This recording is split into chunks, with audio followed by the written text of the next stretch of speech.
तीन दामाद की सास पार्ट 2। अब तक आपने सुना कि कावेरी जी अपनी तीनों बेटियों ईशा, मोहिनी और सुहाना की शादी तीन घर जमाई लड़कों के साथ करवा देती है।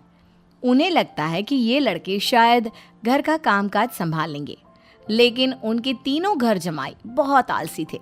वो नौकरी भी नहीं करते थे और बाहर का काम भी नहीं। कावेरी जी ने अपनी बेटियों से कहा कि वो प्रेगनेंसी का बहाना बनाकर अपने पतियों को सबक सिखाए। अब सुनिए आगे। मम्मी, आपने जैसा कहा था हमने वैसा ही किया, लेकिन देखिए ना, विवेक का हाल तो वैसा का वैसा ही है। घर में ना सुबह का नाश्ता बनता है और ना खाना। नौकरी पर जाने की बात करूं तो खाने को दौड़ते हैं मुझे। हाँ मम्मी, मैंने भी सुमित को कितनी बार कहा कि अगर नौकरी नहीं करनी तो कोई छोटी सी दुकान ही खोल लो। घर का खर्चा कैसे चलेगा? देखो दोपहर के 12 बजने आए और जनाब अभी तक सो रहे हैं।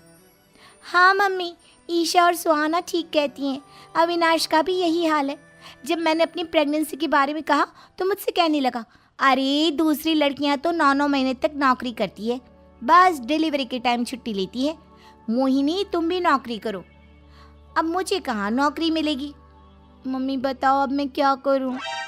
हे भगवान, क्या सोचकर घर जमाई दामाद लाई थी मैं कि मेरी बेटियां मेरे पास रहेंगी और खुश रहेंगी, लेकिन इन आलसी दामादों ने तो हमारी जिंदगी को भी प्रॉब्लम में डाल दिया है।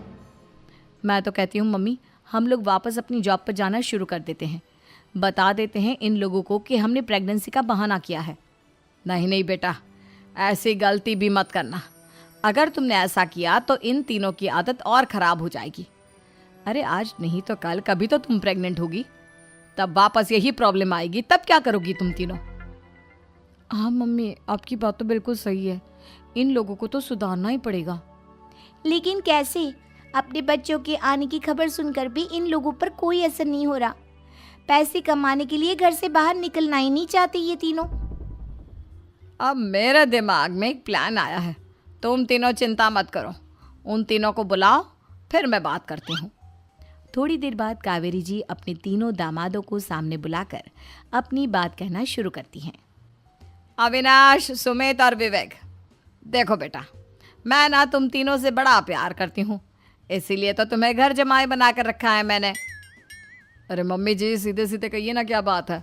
प्यार तो हम भी आपको बहुत करते हैं। अरे मम्मी जी, आपकी इज्जत भी बहुत करते हैं। अरे भाई, आपके जैसी सास और कमाने वाली बीवी सबको मिलती है क्या? हाँ मम्मी, विवेक और सुमित ठीक कह रहे हैं। आपकी बेटी से शादी करके मेरी तो ज़िंदगी ही अच्छी हो गई है। जानती हूँ मैं, और ये भी जानती हूँ कि तुम तीनों अपने अपनी बीवियों से बहुत प्यार करते हो। बेटा, बात ऐसी है कि हमारे कुल गुरु ने कहा है कि प्रेग्नेंट होने के बाद मेरी तीनों बेटियाँ शुरू के 4 महीने हमारे गांव में जाकर रहेगी, जहाँ मेरे चाचा जी रहते हैं। अरे लेकिन क्यों मम्मी, गांव में जाकर रहने की क्या ज़रूरत है इन तीनों को? वो क्या है ना बेटा, हमारे परिवार को एक श्राप है। अगर मेरी बेटियों ने यहाँ पर बच्चा पैदा करने की कोशिश की तो उनके बच्चों को कुछ भी हो सकता है। इसलिए अब से लेकर 4 महीने पूरे होने तक इन्हें गांव वाले घर में रहना पड़ेगा। हाँ, तो इसमें प्रॉब्लम क्या है मम्मी जी? हम भी वहाँ जाकर रहेंगे, पिकनिक मनाएंगे। अरे भाई, बीवी जहाँ हम भी वहाँ। हाँ यार, आइडिया तो बहुत अच्छा है। शहर की ज़िंदगी में रह रहकर परेशान हो चुके हैं, अब कुछ दिन गांव में बिताएंगे। तुम लोग समझने की कोशिश क्यों नहीं करते? तुम में से कोई भी वहाँ नहीं जा सकता, और मैं यहाँ रहूँगी ना तुम तीनों के साथ। 4 महीने की तो बात है, उसके बाद ये तीनों ही लौट कर आ जाएंगी। ठीक है मम्मी जी, अब हमारे बच्चों का सवाल है तो ये तो करना ही पड़ेगा। कावेरी अपनी तीनों बेटियों को कुछ दिन के लिए घर से बाहर कहीं दूसरे शहर में रहने के लिए भेज देती है। कुछ दिनों के बाद, अरे मम्मी जी, बहुत दिन से पिज्ज़ा नहीं खाया, मंगवाइए ना। क्या बताऊं बेटा, पहले तो बेटियां खर्चा दे देती थी क्योंकि उनकी नौकरी थी, लेकिन अब तो मेरे पास पैसे ही नहीं बचे। थोड़े बहुत पैसे हैं जो बच्चों की डिलीवरी में काम आएंगे। लेकिन मम्मी जी, आपकी बेटियों को वापस आने में तो अभी बहुत वक्त बाकी है। वही सोच सोच कर परेशान हो रही हूँ। सोच रही हूँ कल से दूध भी बंद करवा देती हूँ। अब दूध वाले को देने के लिए पैसे भी तो नहीं है ना। अरे नहीं नहीं मम्मी जी, अगर दूध भी बंद करवा दोगी तो मुझे चाय कहाँ से मिलेगी? और चाय के बिना मैं तो मर ही जाऊंगा। क्या करूं बेटा, इसके अलावा हमारे पास कोई ऑप्शन नहीं है। मेरे पास पैसे ही नहीं बचे। इस तरह कावेरी जी धीरे धीरे अपने तीनों दामादों को पैसे देना बंद कर देती हैं और घर में खाने पीने की चीज़ें लाना भी बंद कर देती है। अब वो तीनों बुरी तरह से परेशान होने लगे थे और इसलिए एक दिन तीनों प्लान करके घर से बाहर निकलते हैं और बाजार में जाने के बाद यार अच्छा खाना खाए हुए कितने दिन हो गए, पता नहीं कब अच्छा खाना मिलेगा। हमारी बीवियों के जाने के बाद तो हमारी हालत भिखारियों जैसी हो गई है यार। कुछ भी हो, मुझे तो आज पिज्ज़ा खाना ही खाना है। जेब में 1 रुपया नहीं और पिज्ज़ा खाएगा, कहाँ से आएंगे पैसे? अरे देख वहाँ सामने बोर्ड पर क्या लिखा हुआ है, कंप्यूटर पर काम करने के लिए एक आदमी की आवश्यकता है। भाई मैं तो जा रहा हूँ, काम करूँगा और शाम तक पैसे लाकर आराम से पिज्ज़ा खाऊंगा। जा जा, तुझे कोई काम नहीं देने वाला, हम तो घर जा रहे हैं। चल भाई सुमित। सुमित और अविनाश वहाँ से चले जाते हैं और विवेक उस कंप्यूटर शॉप पर सारा दिन काम करके 5,000 रुपये कमा कर घर लौट कर आता है और अपने खाने के लिए अच्छी अच्छी चीज़ें भी लेकर आता है। ये देखकर विवेक और सुमित के दिल में भी कुछ पैसे कमाने की इच्छा जागती है। अरे सुबह सुबह कहाँ चल दी है तुम? मम्मी जी एक बहुत अच्छी जगह मिली है, कंप्यूटर पर काम करने के 5,000 मिले थे कल मुझे। अगर रोज़ काम करूँगा तो पूरे 40,000 की तनख्वाह। अरे वाह, ये तो बहुत अच्छी बात है दामाद जी, आपको जाना ही चाहिए।